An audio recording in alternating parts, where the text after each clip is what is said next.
Hi, welcome back guys. This is your friend, the fanfiction guy. Back with another fanfiction. This is the first part of What If Deku Becomes Darkest Weapon? Now before starting, please give this video a like and subscribe to the channel if you want more videos like this. Now let's get into the fanfic. I was used to him being a huge JRK, but he took it too far this time. It started out as a normal day. I woke up to my All Might themed room, posters hanging on every wall and bedsheets on my bed. I turned off my alarm that repeated, "Wake up because I am here." I sleepily got out of bed and walked into the bathroom right down the hall.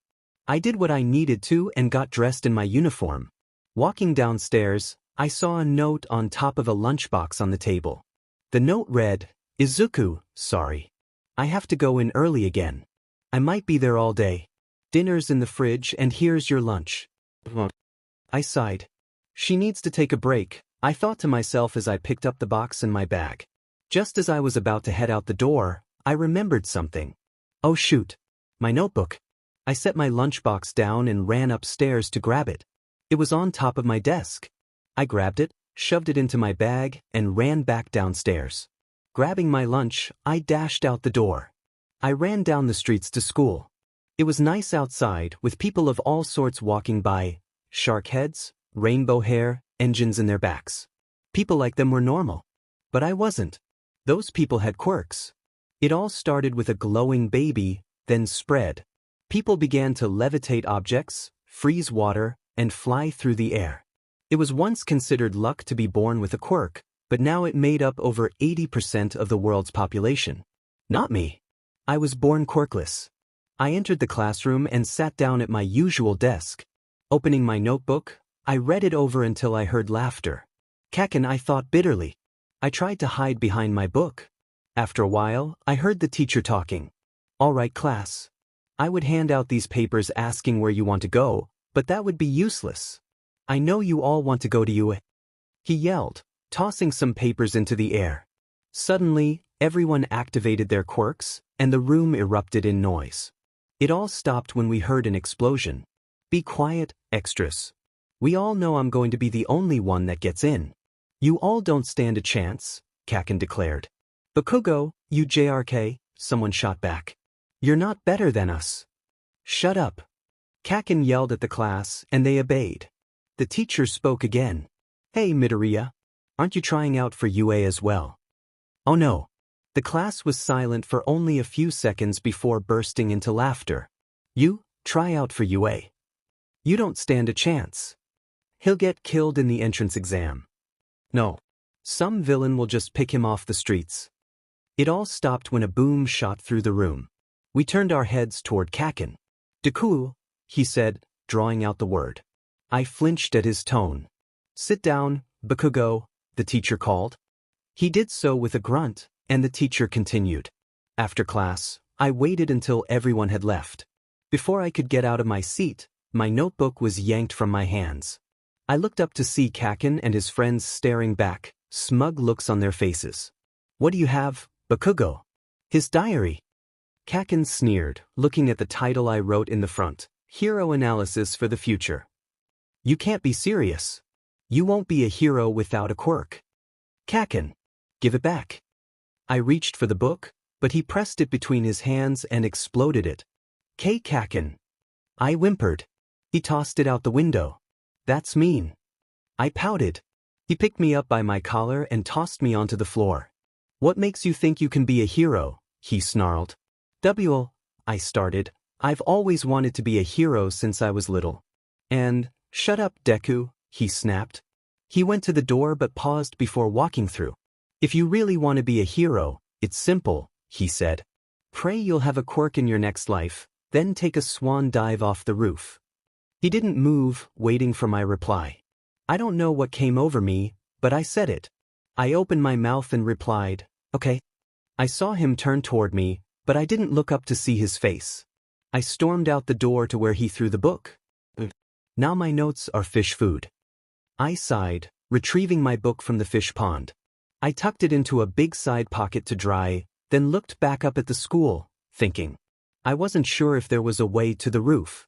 There were those stairs on the top floor, but I worried about being seen by other students.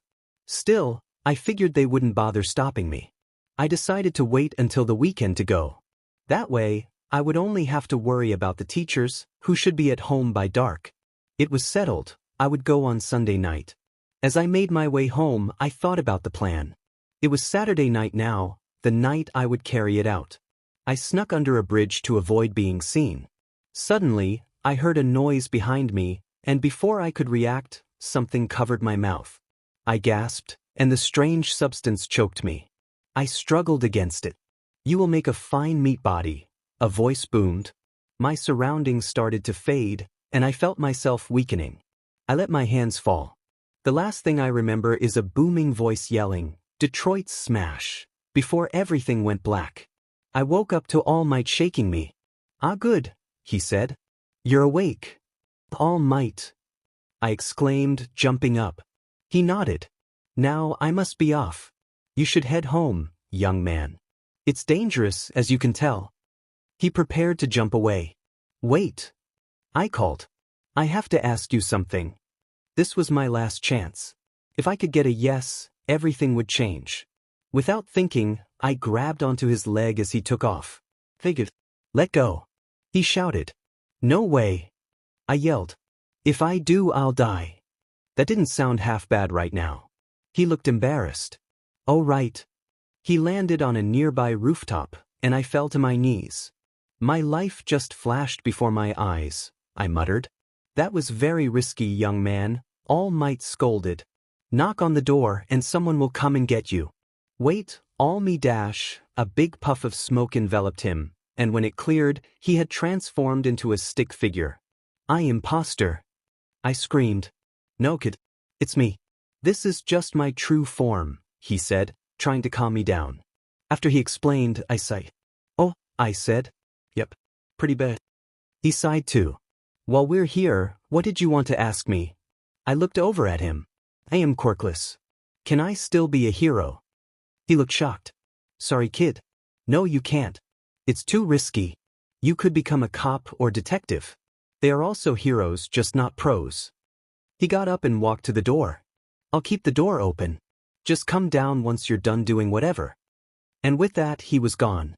His words echoed in my head, "No, you can't." Tears streamed down my cheeks, but for some reason I smiled. I stepped to the edge of the roof. The building was at least 30 stories high. Perfect. I felt in my pocket and sure enough, it was there. I pulled out the paper and read it over. "Dear whoever it may concern, it was worth it. I'm quirkless, anyway. Tell my mother I love her, and that I'm sorry. Tell my class that they did this. They never told me to. Only one person did. Katsuki Bakugo. You killed me. I took a swan dive off a roof just like you told me to. I hope you're proud of me. Izuku Midoriya." I placed the note back in my jacket pocket and stepped over the railing. Looking down on the city, I took a deep breath, closed my eyes, and jumped. My stomach rose as I fell. I held my stomach, ready for impact. But none came. "Is he awake yet?" a voice asked. "Hush, Shigaraki. Be patient," another replied. "I've been trying to. If he says no, I'm gonna kill him and you." I slowly opened my eyes. Lying on my side, facing two people. "Oh goody. You're awake," said a man in a dark cloak. I gasped and backed away, hurting my rib in the process. "Don't worry, kid. You're safe with us," said a man made of dark mist in a green suit. Who are you? What do you want from me?" I stammered. "I saw you jump from that building. I used my quirk to teleport us here," said the mist man. I winced at the calmness in his voice as he mentioned my attempt. "I'm Shigaraki, and this is Kurojairi," the cloaked man introduced himself. "I read that note of yours. Tell me, who is this Katsuki Bakugo?" I remained silent, unsure of what to say. "The bully," I finally whispered. "You poor boy," Kurojairi said. "Why don't you join us? You can get revenge on him. Do to him what he did to you." He stepped closer and held out his hand. "We are villains, but you will be treated like family here. What do you say?" I froze. Villains. I remembered all that had been said to me. "Worthless Deku. You're quirkless. What makes you think you stand a chance on the streets? Don't bother trying. You're just a waste of space. Take a swan dive off the roof. Even after all those thoughts, I smiled. I don't know why, but I did. I took Kurogiri's hand. Gladly, I answered. He smiled. Welcome to the League of Villains. It's been a week since I joined the League. They treat me like family. Kurogiri is like the father figure among us. He is the most responsible and respectful. Shigaraki, or as I call him Shigei, is like the youngest child. He gets mad easily and scratches his neck when he's agitated. I'm the most responsible out of us too, even if I'm only 16. They gave me a gun, a switchblade, and a cool new villain outfit. A white button-up shirt with a collar, a black vest, a red tie, black gloves, and black ripped briefs. I'm training in the basement with my gun and blade. First, I must emissary all the moves on a dummy, then they will give me some robots to practice on. I told them all about All Might. Everything he told me I shared with them. So, the number one hero is a stick figure. Shigei said smugly. Good job, Izuku. He calls me by my first name. This is crucial information. Kurogiri spoke. I saw on the news that he was going to be a teacher at UA. I flinched at the name. Is that so? Well, Izuku, I have a job for you. You still haven't removed yourself from the list, right? Shigei asked. I nodded. I want you to try out. We can get more info on him, possibly. Both Kurogiri and I are too old to do it ourselves, so I'll do it, I interjected. A grin spread across his face. Perfect. We just need you to train with the robots right away. I recently stole the rest of that one training store stock. Should be enough to last, Kurogiri said. And so my training fully began. I started using robots. It wasn't that hard, actually. I would set the settings to what I was practicing and do it. I got better and quicker. Shigei even put it on fightback mode, just in case. I'm stressed that quickly to... Before I knew it, the morning of the entrance exam was upon us.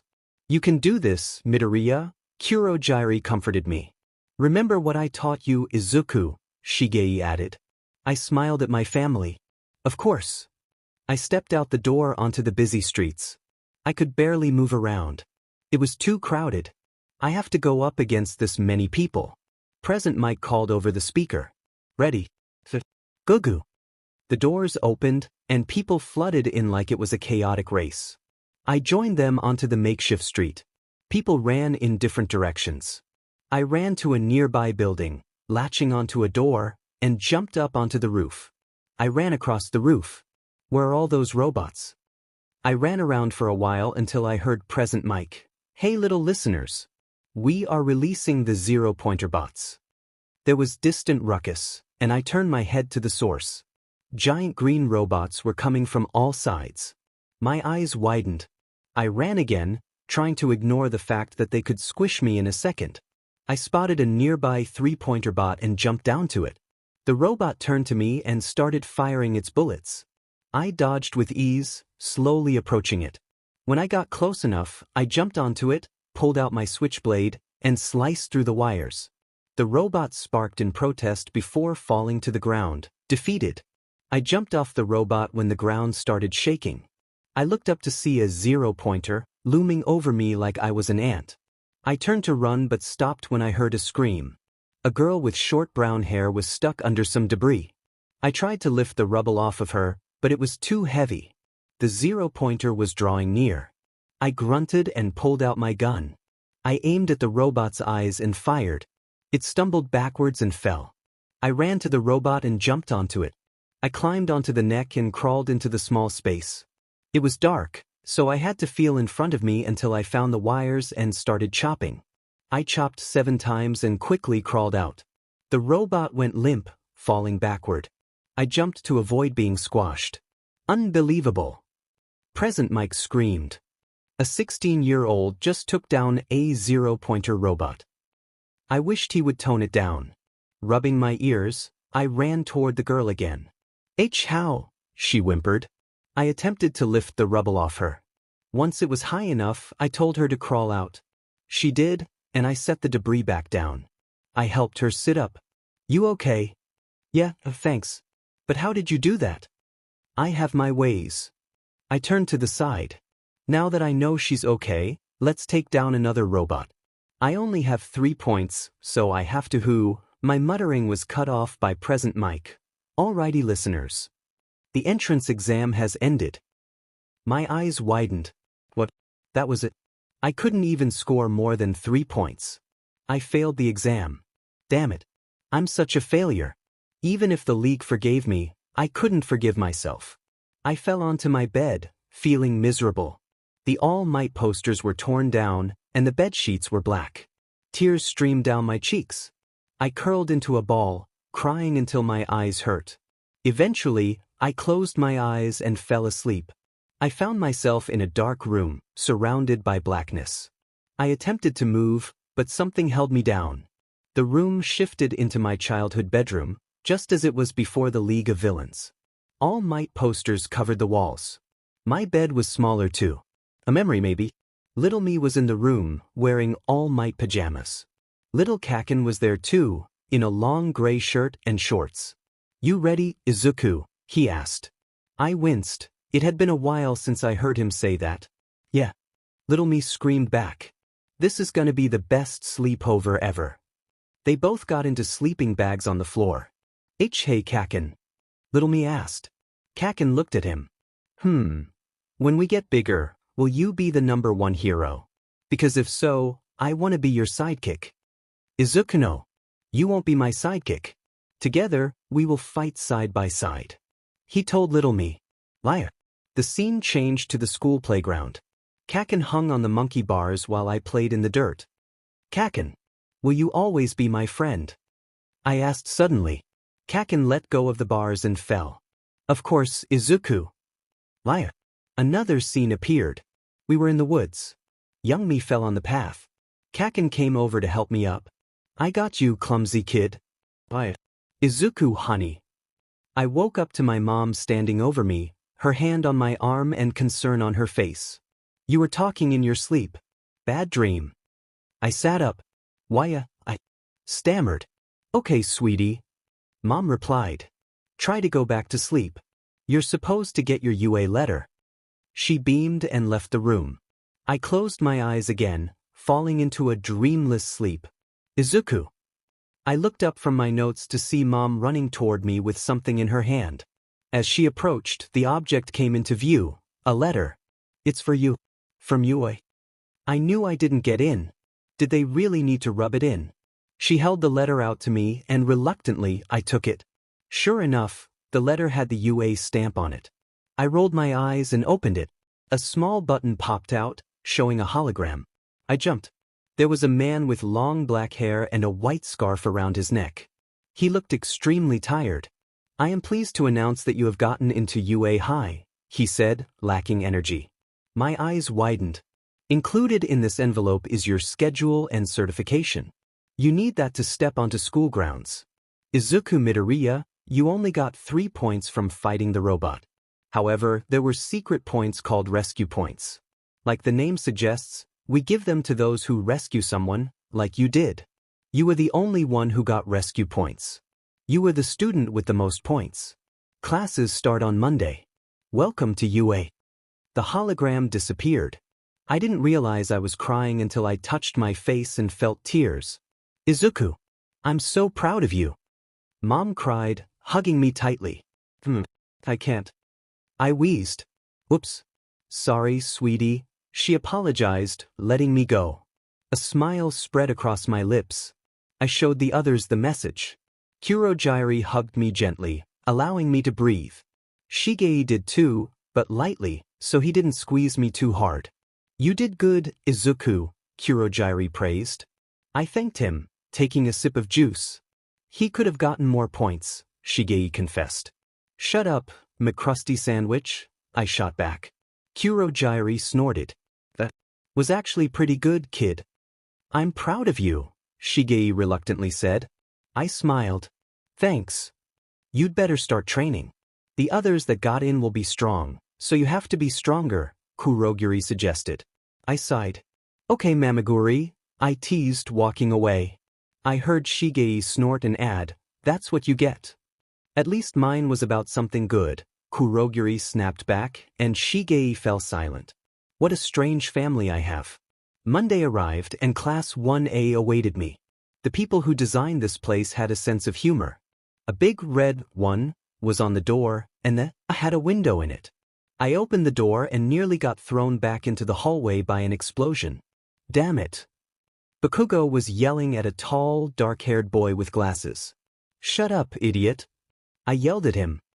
He stopped suddenly and turned his head to me with a startled expression. Thank you, I added, heading to a seat near the back. All eyes were on me as I sat down. Thank you, mister, said a voice. I looked up to see the tall boy. Izuku Midoriya. And you are? I replied. He started doing hand gestures. Tenya Ida, he said with pride. How did you do that? Is that your quirk? Can you control people? I winced at the question. Shaking my head, I confessed, I'm quirkless, actually. The room went dead silent. Quirkless, stammered a voice. I looked to see the girl I saved at the entrance exam, fear written on her face. But you took down that robot. How can that? I'm just good with knives and climbing, I interrupted her. I sighed, looking down. Here it comes. That's so manly, cried a voice. I jumped. You took down that robot with just skill. Awesome. I slowly looked up. Everyone was beaming at me except for one. They all introduced themselves. The guy who likes manliness is Kirishima. Mr. France is Aoyama. The girl with the unique features is Mina. The little grape guy is Mineta. The invisible girl is Hagakure. The girl I saved was Uraraka. I introduced Bakugo to the class, earning a glare from him. I playfully slapped him on the back of his head and continued the conversation.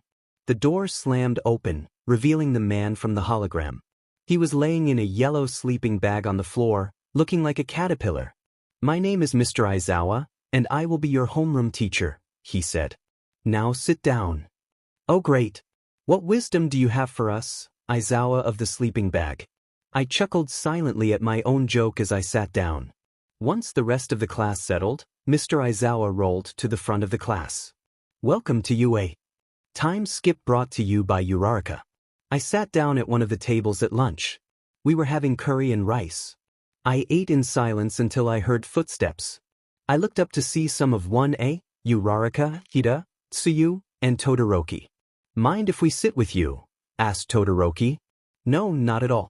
Please have a seat. I gestured to the other seats. They all sat down with their lunches, Uraraka next to me. So who taught you how to use a knife like that? Asked Ida. Oh, I used some training robots. The ones at that one store. I bought a good amount before they all got stolen, I said, partially truthful. Oh, cool, admitted Todoroki. I chuckled. You would know all about that, wouldn't you, Isa thought. I teased. I got some playful gasps from the table, and Todoroki faked a look of hurt. How dare you, he said dramatically. I shrugged. That's just me, I guess. What's your little name for Bakugo? Uraraka questioned. Oh, I have a few. Bakuho, Kaken, Bakugoing, Bakugan, Bakustay. What did you just say, Deku? Bakugo snarled, approaching me. Oh, I'm sorry, Baku bitch, but I can't seem to care right now. He held his right arm up, sparks flying. You wanna fight? Eyes were on us now, everyone waiting to see what I would say. I smiled devilishly at him. He looked back with a mix of surprise and anger. He brought his hand down. I jumped out of my seat, took his arm, and locked it behind his back. Midoriya, release him, Aizawa demanded as he approached us. I did so, letting Bakugo check his arms. Aizawa wrapped him up in his scarf and dragged him away, allowing him to curse at me and shout empty threats. After lunch, we walked back to class, guessing what subject was next and who would teach it. We entered the classroom first. I sat down at my desk while Todoroki, Uraraka, Tsuyu, and Ida stood around it.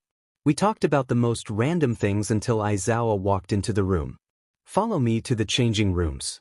We will be sparring with each other. A special guest will be watching us, he told us. We got up and followed him down some hallways to the rooms. Your changing locker is the same number as your normal one. Get changed and head through that door, he said, pointing to a door at the end of the hall. I went into the boys' locker room with the other guys as the girls went into theirs.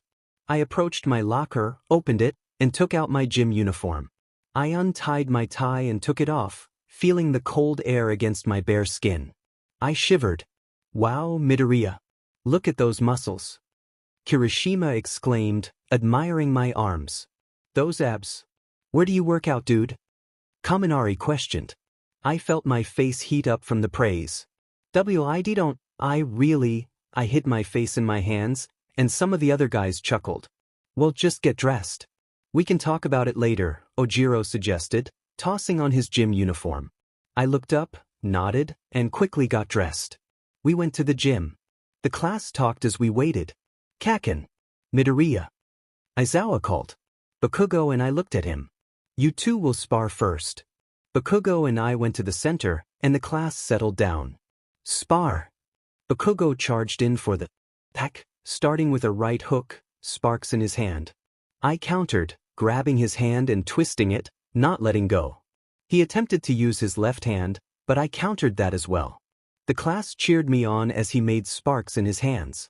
I turned him around and slammed him to the ground, face first, hands behind his back. He attempted to wiggle free, so I leaned to his ear and whispered, I took your advice. I happened to survive. I got stronger.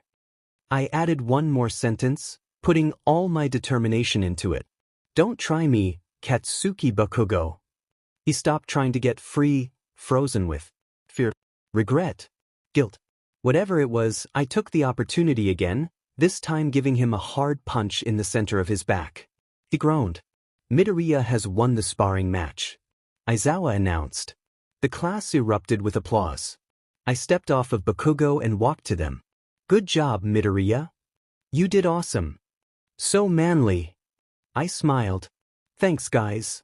The next matches were not as exciting. Todoroki vs. Mineta. Todoroki won easily. Kaminari vs. Kirishima. Kaminari struggled. Uraraka vs. Tsu. Tsu won. Momo vs. Ojiro. Ojiro knocked Momo out of the center, apologizing repeatedly. Hagakure vs. Ida. Hagakure did well. Then a thought hit me. The special guest.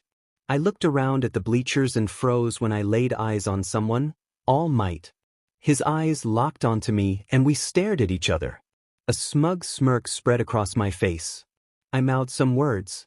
Too dangerous. I turned back to Aizawa, who was watching Bakugo to prevent any outbursts, but he was still frozen. Time skip brought to you by me tripping down some stairs. I was walking home when someone tapped on my shoulder. I turned around to see All Might in his slimmer form. A word, young Midoriya. I nodded and followed him to a nearby alley. I saw you during the entrance exam and today at the sparring matches. You showed more courage than most pro heroes. I have something to say. About my quirk. After explaining one for all, he continued, I would like you to be the next successor of my quirk. My eyes widened, then narrowed into an angry scowl. All Might faltered under my gaze. Oh, so now I can be a hero. I snapped. You were my idol. The one person that led me to wanting to be a pro hero.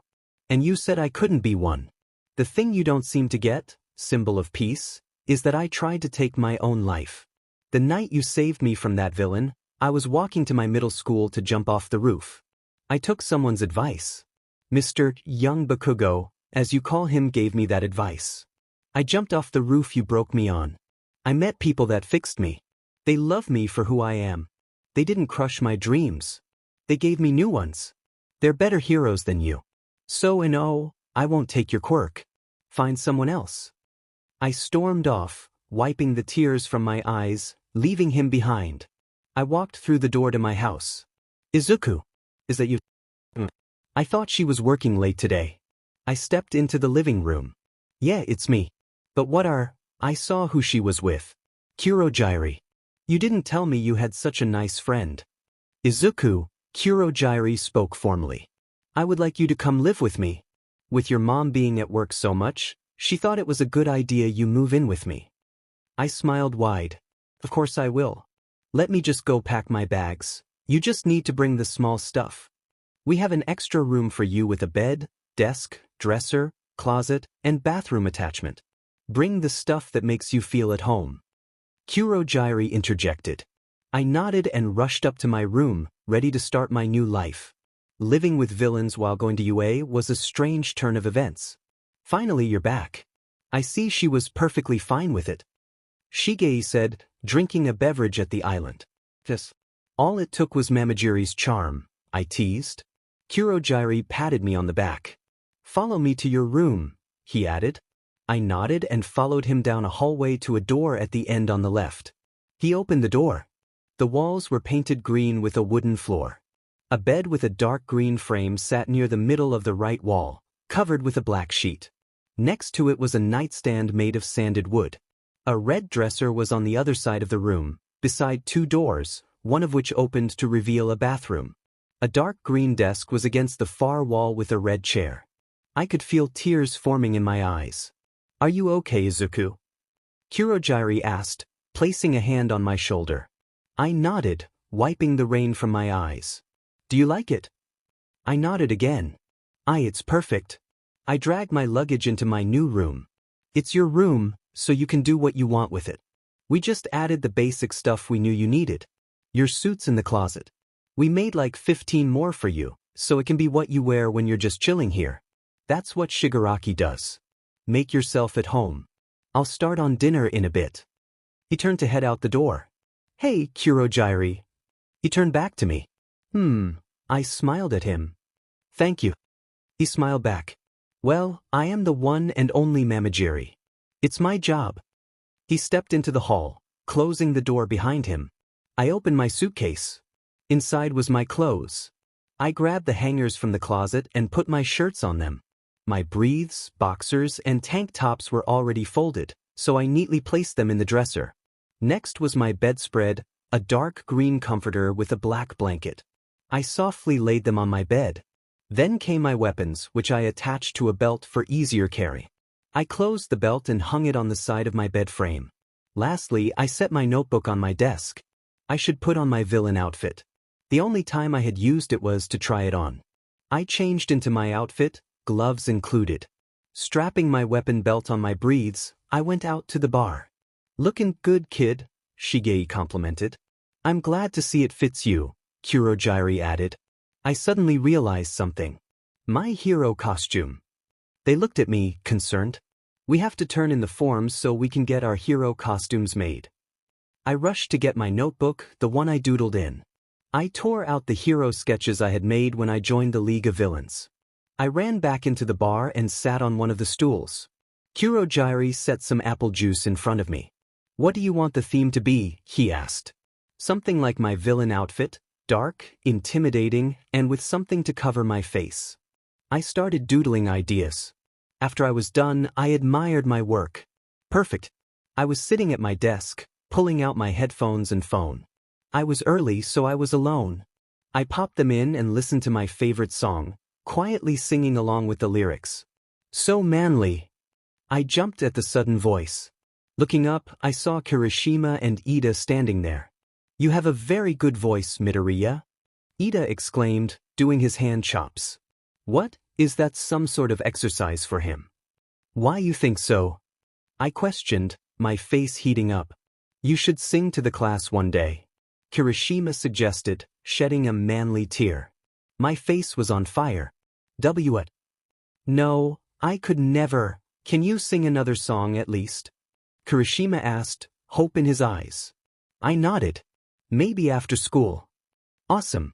See you then." They headed to their seats as more students started to pile in. Later, Kirishima ran up to me. "Are you gonna sing again?" "Alright." I had promised him, hadn't I? "Yeah. I have a place I go when I want to be alone. Follow me." I turned and started for the woods. On the way, we talked about our middle schools and what made us want to be. Soon enough, we reached the woods. I jumped over the fence and watched Kiri do the same. "Just a little farther," I called. We soon arrived at a small clearing with a huge tree that had a big hole in it. I climbed through the hole, stepping inside. I found this tree a bit after it got struck by lightning. It was burnt on the inside, but the outside was fine, I remembered. Such a manly tree. Kiri joked. I chuckled. Well, you're still manlier, in my opinion. Thanks, Midobro. I smiled at him and sat on a big rock I had moved in here. Is there a certain number of songs you want? Any amount is fine, he answered. I chose a few songs and put them on shuffle. Kiri applauded after every song. Good job, Midobro, he cheered. I blushed at the applause. Thanks. I thought I saw him shift something under him, but I brushed it off, thinking it was just me. Anyway, I should get going. He nodded and we headed out. Where have you been, Izuku? Kurogiri questioned as I walked in the door. I shrugged. Hanging with one of my classmates. He nodded. Dinner will be done in half an hour. I'll go get you when it's time to eat. I thanked him and walked into my bedroom. I rushed into the bathroom, feeling overwhelmed. I cleaned up my wrists and bandaged them, wiping the counter and tossing the towel in the dirty clothes before collapsing onto my bed. I felt bored and restless. People at UA don't realize how lucky they are.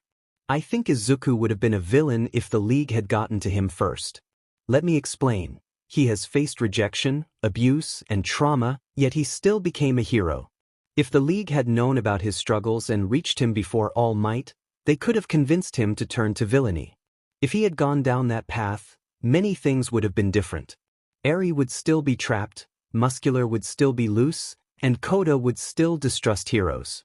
If he had become a villain, he could have destroyed Japan. All for one and one for all are like brothers, right?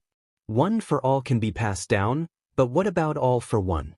If Deku became a villain, he might have been the next to wield all for one, which would have been disastrous. He knows the pro-heroes' quirks, their strengths, and their weaknesses, making him a formidable opponent. I shared my thoughts with the League during dinner. I see, mumbled Shige. Izuku, go to your room. Me and Shigaraki need to talk, Kurogiri instructed. I nodded and finished my food quickly. Thanks for dinner. I called as I headed to my room. Feeling restless again, I occupied myself until I was called back to the bar. We're going to attack your class when you all go to the USJ, Shige explained. I froze. What the hell, guys? How are you even going to get in? UA is the #1 hero school with top security, and All Might will be there.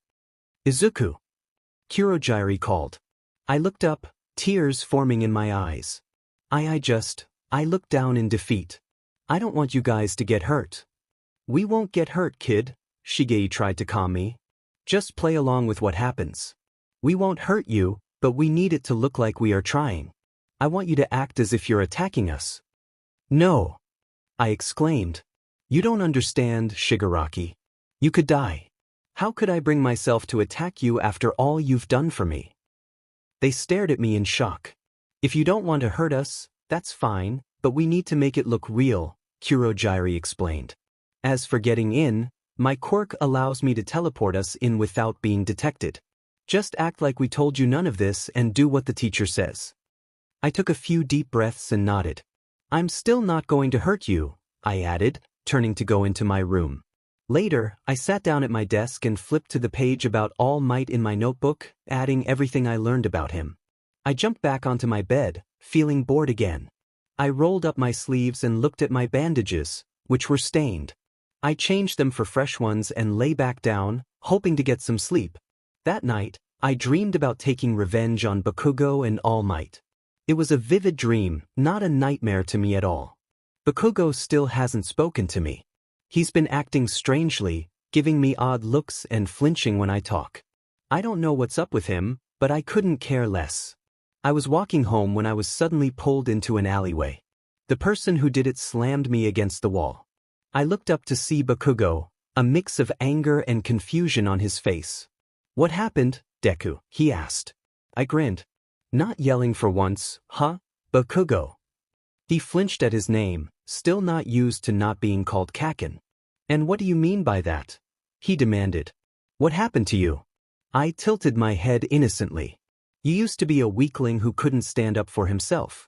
Did you just hide your true strength from me all those years? Shut it, I retorted. You really think that, huh? My grin turned into a maniacal smile. You really think I was hiding it from you? Like you said, Bakugo, I was just a pathetic loser. If I was hiding it, do you think you would still be teasing me? I stepped closer, the smile still on my face. I would have ended you when you first turned on me. I can't believe I actually missed when we were friends. His eyes widened at my words, and he backed up against the wall. I pinned him there, one arm across the bottom of his neck, using the other to pull out a knife. But that's changed. I'm no longer useless, Bakugo. I can put up a fight. I pressed the knife into his thigh, and he jumped at the sudden pain. I covered his mouth with my hand so he couldn't call for help. Don't get me wrong, I know I was useless. All I needed was a little push like the one you gave me. Remember when you told me to take a swan dive off the roof? I did that. I lived. Now I'm back for revenge on the one who hurt me. I dragged the knife further down his thigh, and BLD began to stain my legs and his. He winced. I love how you think you're all big and mighty and unstoppable, but a quirkless man is winning against you. Well, it's not really a fight, considering your condition. A laugh escaped my lips. Oh, how the tables have turned. My voice had become unsettling, but I continued, sliding the knife deeper into his skin. He shook from the pain, and I felt a sense of satisfaction. Let's finish this, shall we? I yanked the knife out of his leg and let him fall to the ground. Now, this was fun, but I have things to do. I turned to leave but hesitated. Oh, and if anyone hears a word about this, I added with a venomous tone, the smile still on my face, I won't hesitate to come after you, Katsuki Bakugo.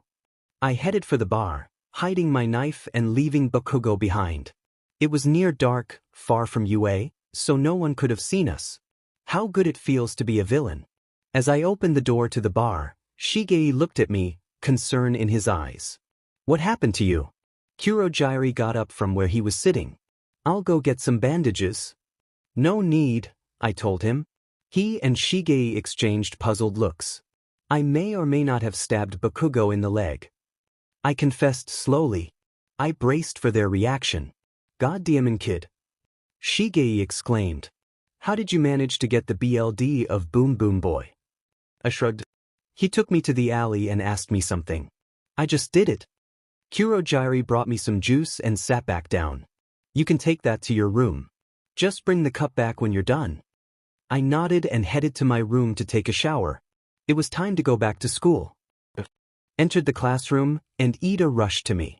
Did you hear? He asked, looking serious. Hear about what? I asked innocently. Bakugo got attacked in an alleyway, he told me. He couldn't see who did it, but they disabled his quirk long enough to get the jump on him. So that's the story he gave them. My eyes widened in fake horror. That's horrible, I exclaimed. It sure is. He'll still be here, but he won't be able to fight or walk much until his injury heals. What was the injury? I asked, feigning concern. A big scar going down his left leg. The person that did this must be left-handed. They caught him off guard, he explained, walking me to my desk. That's when I caught sight of Bakugo. He looked fine, but there was a strange spot where I had cut him. Are you okay, Bakugo? I asked sweetly. He jumped at my voice and looked me in the face, his eyes filled with fear. Why, he stuttered. But like Ida said, I don't know who did it. I smiled sweetly. Well, I hope we find out.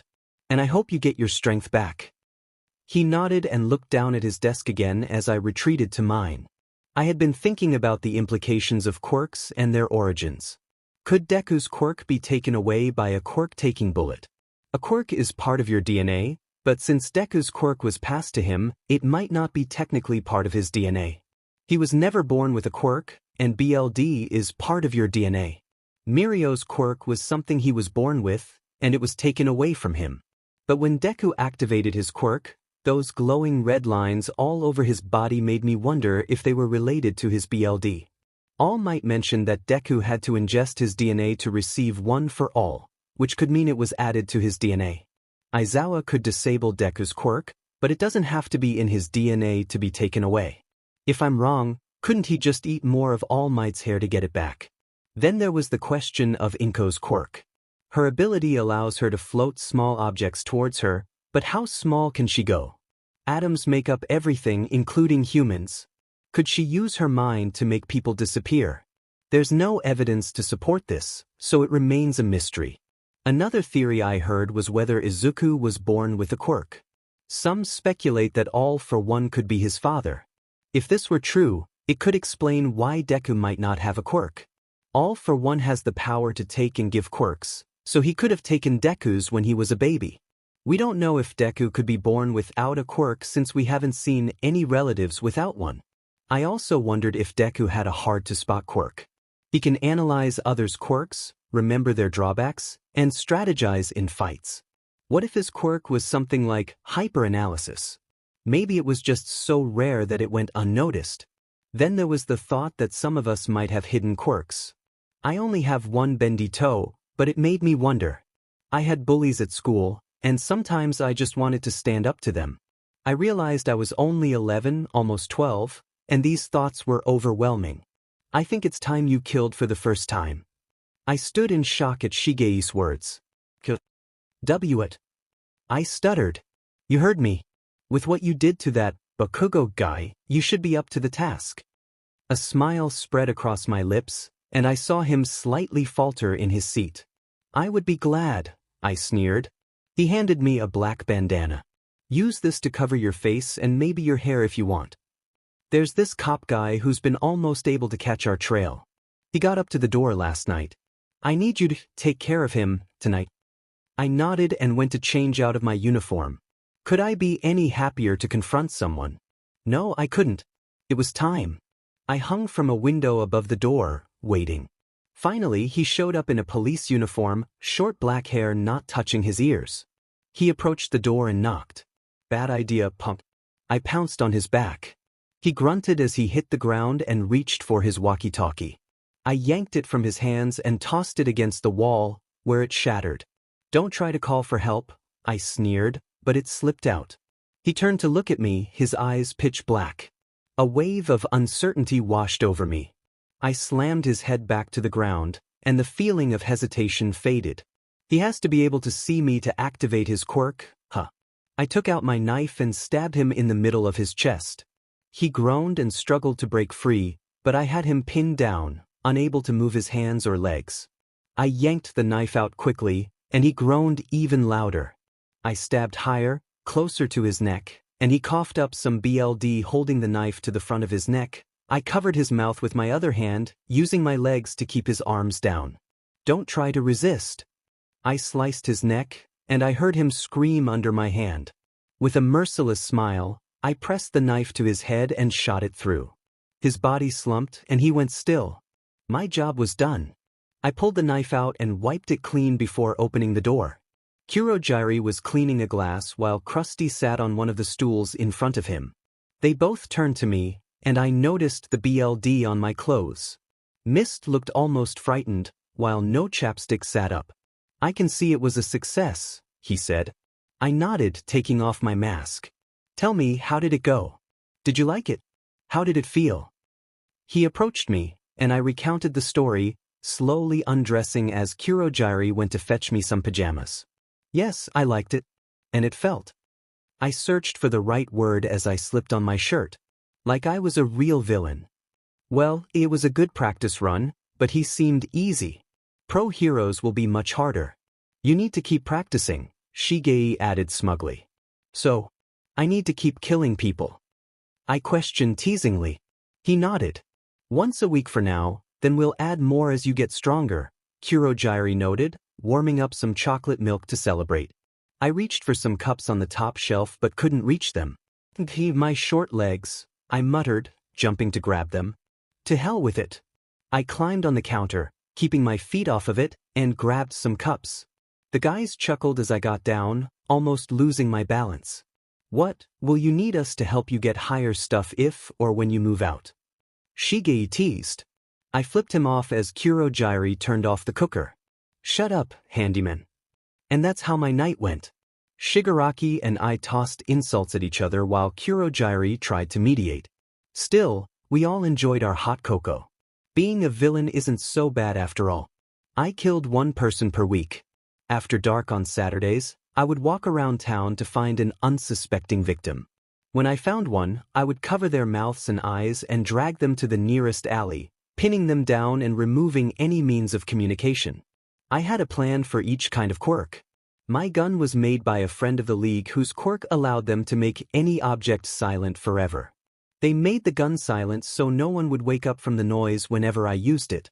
It's amusing how they think the person behind the killings has a quirk related to guns. The people I killed were all over the news, leading to curfews.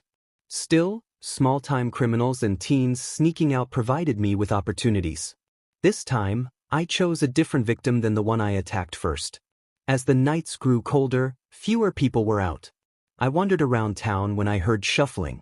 I grinned under my mask, hiding in a nearby alleyway, waiting for my next target.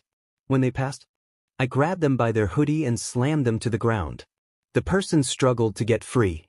I reached for their wrists, but when I grabbed them, I felt something bumpy under the sleeves. Keeping them pinned down, I rolled up their sleeves and gasped. Scars cluttered the person's wrists. "What is your quirk?" I found myself asking. They froze. "I don't have a quirk." I interrupted. "Weiss," they admitted, their voice trembling. I lifted the person up and took off their hoodie.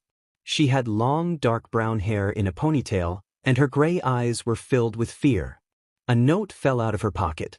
I picked it up and, still holding onto her tightly, read, "Dear those who hurt me, this is your fault. You made me kill myself. I may be quirkless, but that doesn't justify your actions. You all, and see you in hell. Natari Robatsu." Wow, straightforward and blunt. "They treated you badly?" I asked the girl. She nodded, frightened. I sighed. "I know a place where you can get revenge." She looked at me shocked. "You do want that, don't you?" She slowly nodded. "Do you want to become a villain?" Her eyes widened, then narrowed. If it means I get revenge." "Oh, you will get plenty of it," I assured her. Tearing off a piece of the note, I wrote down the address of the bar and handed it to her. "Go here tomorrow night. I will be there. Act like we never met. Say that you heard that villains were staying there, and you wanted to join the group. I know they will gladly let you become one of us. Don't tell the police. I trust you." I smiled sweetly. Returning the smile, she took the note. "I will. And don't worry. Your secret's safe with me," she spoke, her voice steady. I nodded. "I have to go now. See you then." She nodded. I turned and walked out of the alleyway, continuing my search for someone to confront. Finally, someone who understands my struggles. Midoriya. I looked back at the door to one. Ida had just arrived and was approaching me with a serious expression. "Did you hear about that night killer?" I nodded. After all, I should know myself. "He killed a student here at UA." I froze. Who was it?" I questioned. "Nito Minoma," he replied sternly. "He was in Class 1B. His quirk is copy, allowing him to mimic others' quirks. With that power, and still he was killed, we need to be careful." Nodding, I went to my desk. "So that's why he didn't fight back. I don't have a quirk, so he couldn't use that against me." I smiled. "And they call us weak. Please hand in your uniform sheets as you leave." I handed mine to Mr. Aizawa and left the classroom. "Who do you think the cutest girl in class is?" asked Kaminari. I shrugged. "Uraraka, I guess. I don't really pay attention to looks, but more to how they act." Kaminari gagged. "Oh, stop that, off-brand Walmart Pikachu." I snapped. He rolled his eyes. "You know you can call me Denki, right? First name basis, and we only met a few weeks ago. Why the rush?" "You're a pretty cool dude, Midor. If I'm going to call you Denki, you have to call me Izuku." I interrupted. He sighed. "Can we call each other by our first names, Midobro?" Kirishima wondered, joining us as I opened the door leading outside. I nodded. "Sure thing, Enji." I corrected myself quickly. "I gotta go. See you boys later." I ran ahead. "Bye, Izuku." I heard them call after me. Now there's more people calling me by my first name. When I entered the bar, Robatsu was talking with the guys. "Ah, Izuku, it seems we have a new member," Kurojiri informed me. I walked over to her and extended my hand. "Welcome to the strange family." She took my hand and shook it. Her name is Robatsu, Shigei added, watching us let go of each other's hands. Please call me Roba, she smiled. I nodded. We're letting her stay in the room across from you. I'll go get her a costume. Teach her what you know, Kurogyri said, getting up. She's quirkless, so she knows what you've been through, Shigei added. I nodded and led her to the basement. So, you're quirkless too? She asked, taking the knife I handed her. I nodded as I took out my own. First things first, let's start with a casual approach. Roba made a fine addition to the league. I trained her and helped her grow stronger. Now she knows everything I know, and I still have much to learn.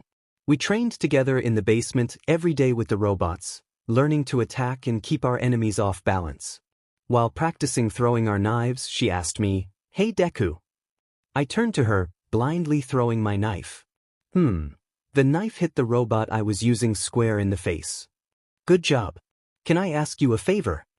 I nodded, going to retrieve my knife from the fallen robot. Can you help me confront someone? I yanked the knife out of the machine and turned to her. Gladly. Who would you like to confront? The person who hurt me. I approached her. How would I be needed? I always support taking action, but you seem like you want to handle this yourself, I added. I do, but he has a powerful quirk, and if things get out of hand, I might need your help, she confessed, her cheeks slightly flushed from having to ask me for assistance. I see. That explains things. What's his quirk? Black Flame. The name itself sent a shiver down my spine.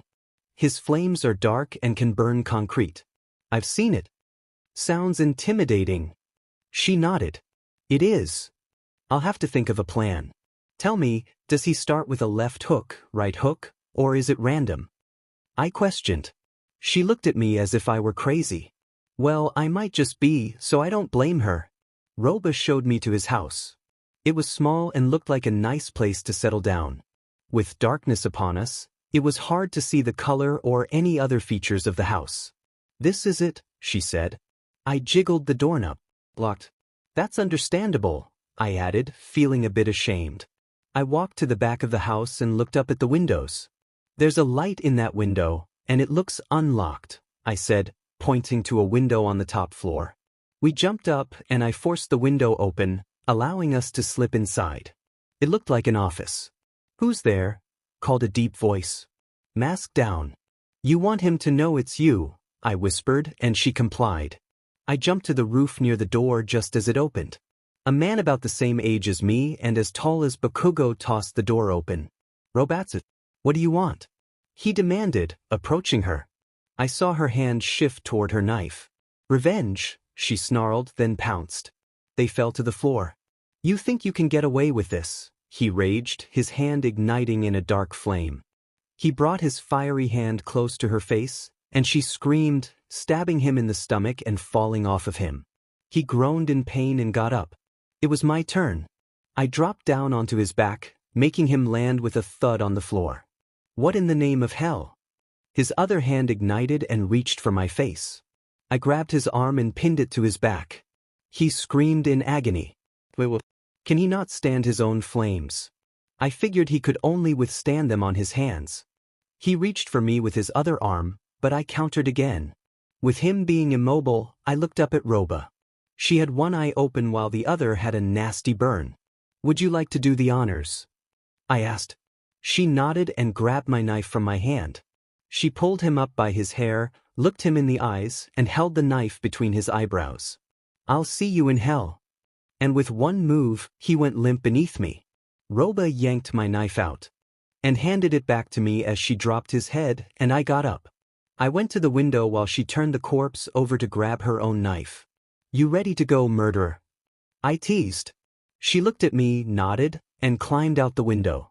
I still have to kill someone tonight. You want to watch? She nodded again as I jumped down onto the grass after shutting the window. I'm a murderer and that's bad. But who said I would stop? We got our costumes today. I put mine on in the locker room and stepped outside. All Might was waiting there in his muscular form. He jumped slightly when he saw me. I glared at him and turned away. That smile of his irritates me. Once everyone was out in their new costumes, Mr. Aizawa informed us we were to follow him and All Might. We did so, talking and complimenting each other's costumes along the way. After a bit of walking, we entered a makeshift city like the one at the entrance exam. We will have a different kind of sparring match, Aizawa informed us. We nodded as he continued. There will be teams of two. 2 teams will go against each other, with one team playing as heroes and the other as villains. The villains will have to guard a makeshift bomb, and while we can't train you with a real bomb, you need to act like it's real.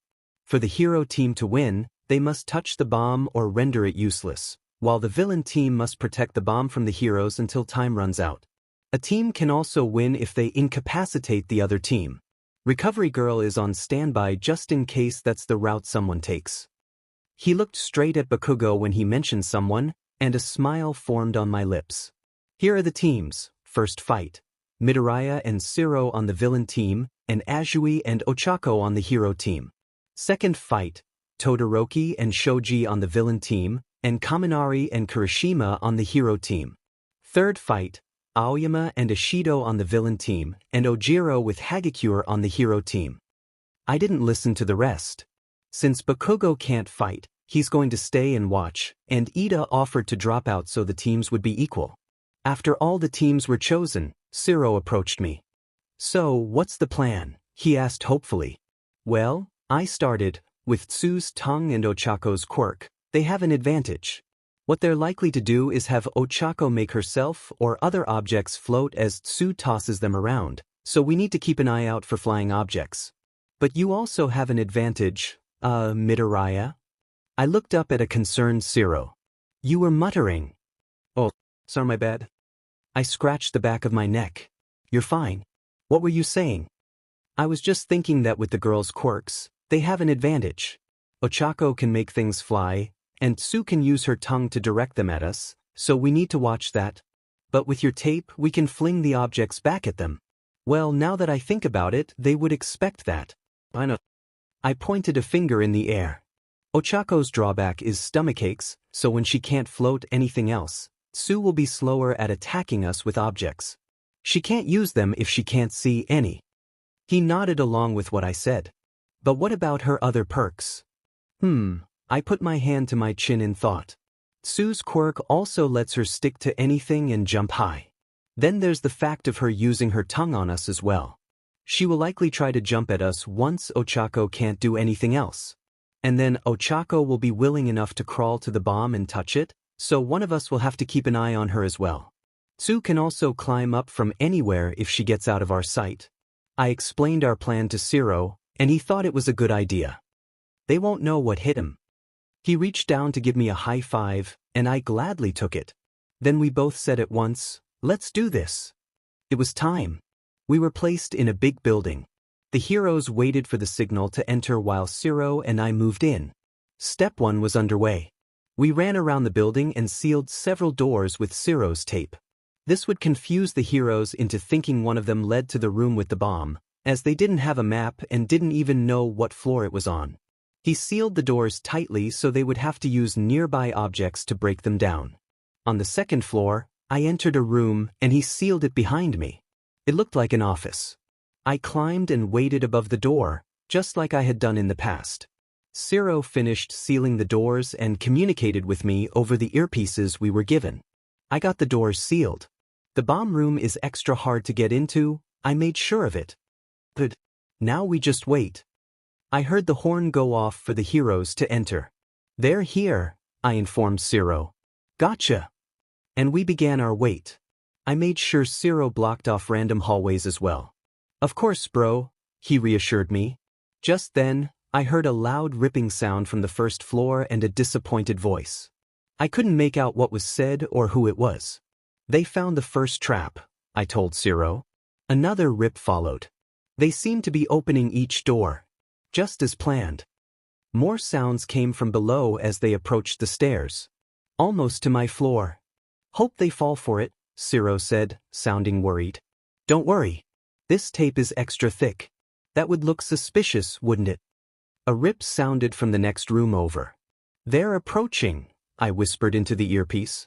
Won't talk for a bit. Got it. This tape looks really thick, a voice said from below. So, oh yeah, think this is the one? Possibly. Make something heavy float if you can. I heard some shifting from a heavy object, followed by a groan. Ochako was already feeling the strain. Suddenly, the tape under me broke, and something crashed into the wall on the other side of the room. I had to hold on tight to avoid falling. Tsu entered the room, followed by Ochako, who was holding her stomach. Perfect. I leaped down and landed in front of Tsu. It's Midoriya. I turned my head to the side. You miss me. Ochako, run. Find the bomb. I got him. Tsu called behind her. Ochako nodded and obeyed. Just as planned. Tsu stretched her tongue out at me. I dodged easily and slowly approached her, reaching for the sticky material in my pocket. She saw this and tried to pounce on me. I pulled out the tape, grabbed one of her hands, and wrapped some tape around her wrist. I quickly grabbed her other hand and secured them together. I broke off some of the tape, bent down, and tied her legs together. Using the last bit of tape, I connected all her limbs, making sure she was comfortable. Gotcha, I teased, looking down at her surprised face. Now be a good girl and stay. I turned and, with one last glance behind me, ran to aid Shiro or to catch Ochako before she reached him. Tsu has been contained. I wrapped the tape tightly enough that she would need a sharp object to get loose, and Ochako doesn't have that. Ochako escaped. Checking what rooms she's been in, I whispered to Shiro. Let me know what floor she's on once you find her. Okay. I moved through room after room, finding small holes in them. The trail led to the stairs. I told Shiro that she at least made it to his floor as I climbed up. I'll keep an eye out. I came upon a maze-like room. She could be anywhere. Why didn't you tell me about this maze room? I yelled at Shiro. Sorry. Didn't think you would be done with Tsu so soon, he confessed. Can you at least tell me how to get to you? Shiro whispered instructions on how to reach him. From where I was, and I followed them to a hallway with a taped-up door down the hall. I knocked on the tape. Is that you? He whispered. Yeah. How do I get in? I looked around and spotted a tiny hole. I jumped to it and climbed through with ease. Once I was through, the hole was instantly sealed with tape. Good, Shiro said. I glared at him. Do you need to make it that obvious that I'm short? Yes, in fact, I do. I rolled my eyes at his response. I'm gonna hide above the door so I can get the jump on her, I told him as I did so. He leaned against a nearby wall under me to surprise her too. Soon enough, I heard noises through the tape and a grumpy really, followed by a dust cloud. She had broken through. Ochako stepped over the debris and looked at the bomb. There it is. She ran toward it, but before she could reach her goal, tape ensnared her, and she fell to the floor. Shiro had stopped her. The horn blared as I jumped down. The hero team has been captured. The villain team has won, a voice announced. Shiro rushed to untie Ochako while I headed to get Tsu. That was exhilarating. We don't want you in UA anymore, Izuku, Kurogiri confessed. It. I let my bag slip from my shoulders. Kurogiri looked down, and Shigei scratched his neck. We need you on our side when we attack them. All Might will be there, giving us a chance to take him down, but I don't know how long our other guys can hold off the students. You know all about their quirks too. Someone might recognize you, Shigei added. What about my mom? I asked. We told her it was your idea and that you're going to a police high school in Tokyo. She agreed to the idea of you doing something safer. You're going to stay here and help us take down All Might. I nodded. I'm ready to help. We need you to tell the teachers you're dropping out. Say that tomorrow and grab anything you keep there. You might want to say goodbye to your classmates too, to make it look convincing. I nodded again. Young man, a voice interrupted. I jumped and looked around. Who the hell? Boss. It would be appreciated if you didn't scare the poor kid, Shigei said to the screen. Did he just call a TV boss? I am all for one, the leader of the League of Villains. The TV spoke again. I have a million questions, I said. Only one, please. Do you know anything about something called One for All? It is your name backwards, you know, I retorted. Yes, The voice, or should I say all for one, mused. That brings back memories. The first user of it was actually my younger brother. Oh. I just thought it was time we met. I nodded and went to change out of my uniform. Time skip brought to you by a tired Aizawa.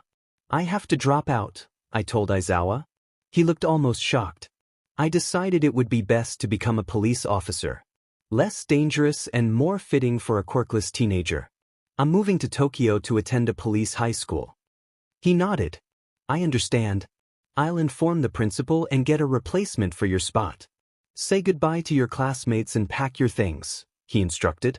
I nodded and entered the classroom where everyone was waiting. Everyone. Aizawa called. The class was in their seats before I could blink. Midoriya is dropping out. Say goodbye and help him pack up. I'll be back. And with that he left. We'll miss you, Izuku, Kirishima said, shedding some manly tears and hugging me. Take care, Ojiro told me. Where are you going to high school then? Chako asked. A police school in Tokyo, I lied. Oh, well, good luck. She gave me a hug too. After all the goodbyes, I gathered my things and handed my certification to Aizawa. I'll walk you out so the alarm won't go off, he said, walking with me. And just like that, my last day of acting good was over. Now, I wouldn't be so sweet. It was the day of the attack. I pulled my mask over my nose and smoothed my hair, which I had temporarily dyed black so no one would recognize me. Remember the plan, Shigei instructed us. I nodded as Kurogyari activated his quirk. Here goes nothing. I jumped in at the same time as Shigaraki, and we appeared in a gigantic room. There were different zones for people to react to various disasters, natural or otherwise. On the stairs, I saw a hand point to us, and an astronaut-looking figure regarded us. Pro Hero, her quirk allows her to SCK anything into a home she forms on her finger and turn it to dust. No drawbacks. Aizawa also noticed us, his eyes widening. Pro Hero Eraserhead. His quirk lets him temporarily negate someone's quirk by looking at them. The drawback is that he must keep his eyes on them, and if he blinks, his quirk becomes useless. Roba and I could handle him, I thought. I thought All Might would be here, Shigaraki bragged as the last of the league stepped through the portal, revealing Kurogyari, shrouded in mist. Well, if I take out a few students, he's sure to show up. I can be patient. Kurogyari teleported to the students and surrounded them in his mist. When he disappeared, they were all gone, teleported to different zones. Some of the league members went into each zone, depending on their quirks. The ones without a fitting zone stayed put. All that was left was us and 2 teachers, 2 pro heroes, to be exact. Shigei turned to me and Roba and nodded. I grinned and, ensuring she was with me, charged at Aizawa, knife and gun in hand. His eyes turned serious, and his hair stood on end as his scarf hovered. Nothing happened. You can't take something that was never there. He noticed this and dodged my machete, which I had replaced my knife with. Roba appeared behind him and struck him in the back. I aimed and shot at his head. He noticed and jumped, resulting in the bullet going straight through his leg. He landed and fell to the floor, attempting to stand up and put all his weight on his non-wounded leg. Roba and I charged at him again. His scarf shot towards us, but we dodged with ease. Too slow, Roba taunted, slicing him again with her knife. He rolled out of the way. Now's my chance. I aimed my gun at his head and fired, getting a direct hit. He grew limp and no longer moved. I had killed a pro hero with no quirk. Eraser! 13 called, letting her guard down and getting attacked by some of the villains she was fighting. I turned and started for a tall building to the right, where I heard explosions. Bakugo! I rushed up the stairs inside. I guess this was the earthquake because that's what it looked like happened. I got to the floor as Bakugo fought villains. Silently, I jumped and landed on his back. He reached behind him with sparks going off in his hands. I grabbed his hand and, remembering that Shigei told me to attack anyone I wanted, sliced his hand clean off. 1 down, 1 to go. He screamed in agony as the villains around us laughed. He jammed his hand behind him as I did the same with that hand. BLD poured onto us and the floor as his dismembered hands lay limp. His screams were ear-shattering now. And his quirk was gone forever. I grabbed him by his hair and yanked his head up, leaning so we would lock eyes. His were already pleading for help, but once he saw mine, they widened in fear. Deku, he whispered. What's it feel like to be quirkless? I shot the weapon through his back as he screamed. Do you feel powerless? Vulnerable? Useless? I pushed the weapon down harder, enjoying the sound of his misery. That's how I felt for 16 years. You made me feel that way. I'm just getting revenge. And boy, it feels. I pulled out my gun and put it to his forehead. From now on, Deku is the name of a villain. I pulled the trigger. Bakugo instantly went limp, the look of fear still painted on his face. I dropped his head as the other villains stared at me with small amounts of fear. That's when I heard a scream, and I knew whose it was without having to think. Roba. I jumped out the window and rolled to avoid damage. When I looked up, I almost fell over. She was still on the ground, blood pouring out of her stomach. Kirishima stood over her, his fist out like he had punched something, or someone, looking down at her with fright. He had overdone his quirk. He punched too hard. He killed her. Kurogiri quickly teleported over to her and disappeared, taking her back to the bar. I knew I couldn't do anything against Kirishima when his quirk was fully activated. He was still clearly in shock at his first murder. I quickly pulled out my gun and shot his head, and like Aizawa and Bakugo, he fell to the floor limp. Just then, the door broke, unveiling All Might and the UA staff.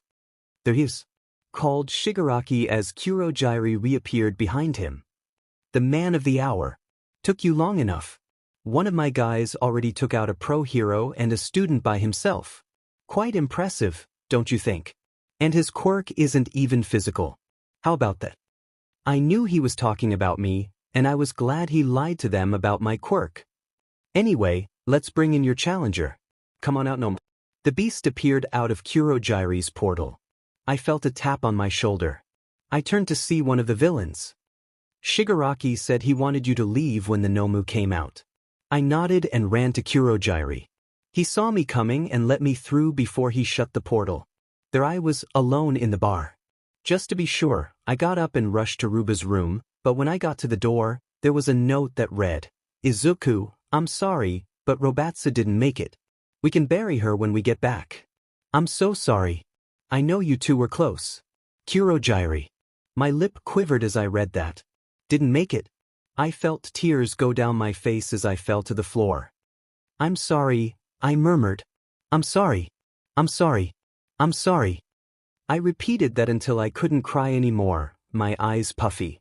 I got up and went to my room to wash up and clean my machete and body from the BLD time passed, and I heard Kurogiri teleporting into the bar.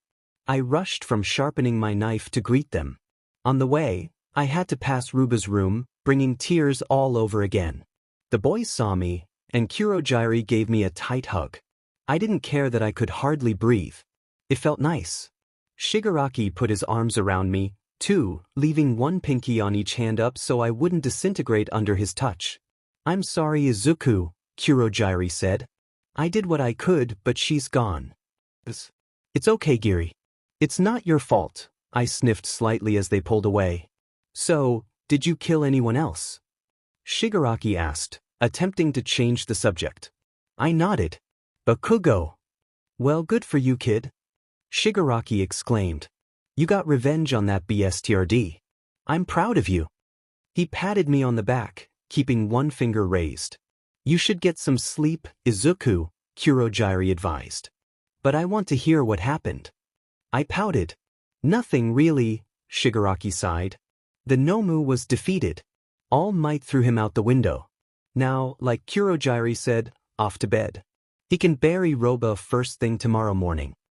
I nodded and went off to bed, dreaming about the look on Bakugo's face when I confronted him. What a lovely sight. The next day, we were all over the news. On every station, it was League of Villains this and League of Villains that. I was mentioned a few times. He looked to be a teenager, the news anchor said on one of the channels. He is the villain who caused the most chaos. The ones he targeted include Katsuki Bakugo, Eijiro Kirishima, and pro hero Eraserhead, also known as Shota Aizawa. We have no identity for him, so we will refer to him as Mr. Kill. Residents are advised to stay indoors after 8 p.m. I shut the TV off and dropped the remote on the counter with a sigh. Hey, that could be my villain name. I realized with a start.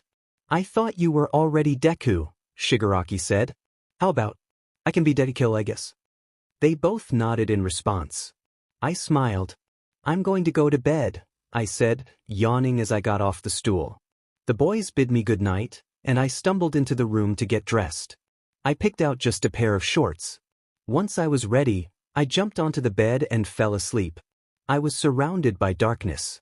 I could only see the faint ripples of water at my feet. I heard swirling, and suddenly I was in my middle school classroom. The difference hit me. It was just me and him, with no one else around, and the room didn't even have any desks. Middle school me had his back against the open window, and Bakugo was pushing me closer. Suddenly he shoved me and I fell. My actual body zoomed after him, and I entered it, becoming the one falling. I tried to scream for help, but no sound escaped. I looked behind me and saw I was nearing the ground. I closed my eyes, awaiting impact. None came. I opened my eyes to see an unfamiliar place, a forest with green and brown everywhere. The only sound was the wind blowing through the trees. I turned around and my heart dropped. There, in front of me, was all of Class 1, lifeless. It was a gruesome sight, and I could smell the decay. A figure stood nearby, but darkness covered its face. I found myself able to move, so I approached it. Just as I was almost able to see them, a knife shot up, carried by a bloody black sleeve. The figure looked up, and my breath caught in my throat. His eyes were wide with insanity, and his smile was bone-chilling. He ran toward me and moved the knife through me. His green eyes stared right through me. In that moment, I realized I had been confronted by my own darkness, and that's how I woke up. Even though I only had shorts on, sweat beaded on my forehead, and I was breathing as if I had just run a marathon. Tears formed in my eyes, trying to make their way down my cheeks. "Are you okay, Izuku?" a sudden voice asked, making me jump. I looked up to see Kurogiri with a worried expression. Nodding, I sat up. "Just a bad dream," I reassured him. "Well, get your costume on," he suggested, getting up. "We have company and they wish to join us." "So, it's you." I looked behind the body in front of me and saw All Might in his muscular form.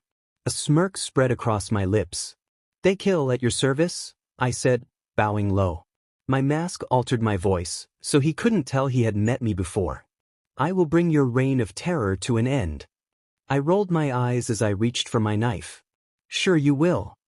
He charged at me, his fist raised, but I quickly dodged, my hand grazing his arm.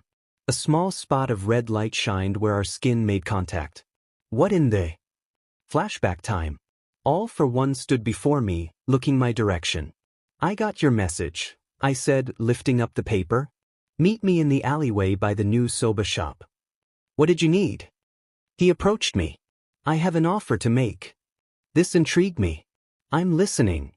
I'm not sure if you know this, but the first successor of One for All was my very brother. That was years ago, as you can tell, and my body is giving out on me. I have not tried it yet, but I am fairly certain that I can pass my power on just as One for All can be passed down. He reached his hand to touch my forehead. "What do I have to do with anything?" Questioned, feeling a wave of anxiety wash over me, almost certain he was about to say what I feared. He smiled. "I would like you to be the person that my power is passed on to." A shudder went down my spine. Those familiar words were what I dreaded. Don't get me wrong, I'm ready for this power, but All BSTRD told me something similar, and it brought back memories I didn't want to relive. I nodded, unable to voice my thoughts. His smile widened. "Perfect." As the flashback faded, All Might charged at me again, but I couldn't dodge. Instead, I reached out my hand as flames erupted. He screamed in pain as the flames engulfed him, causing severe burns and the loss of an eye. "What the hell?" He shook himself from his thoughts and charged again. I stood still, searching for the right quirk. I found it and looked at All Might, who froze in his tracks, his hand inches from my face. He stared in horror at his immobile body as I activated a different quirk. He transformed into his skinny form, his costume now too big for him. "What's the matter, All Might? Can't use your quirk anymore?" I teased, striking through his outstretched arm. Dizziness began to set in from the drawbacks of the freezing quirk. I needed to finish this. I brought the knife to the side of his neck and looked him in the eyes as I pulled my mask down, letting my hair spring up. "Let me tell you something," I warned, his eyes wide with fear. "You were the symbol of peace for so long. Now, I'm a symbol. But not just any symbol." I pressed the knife into his skin, hitting a few veins as he struggled to breathe. "I'm the symbol of terror." With that, I ended it. His body fell limp to the ground, blood staining my costume. I held his head by the hair, tossing it against the wall. Approaching the wall, I used 2 fingers to wipe some blood from my costume. Once I reached the wall, I wrote a message for all to see, ensuring they would remember my name and fear it. "Beware, because I am here."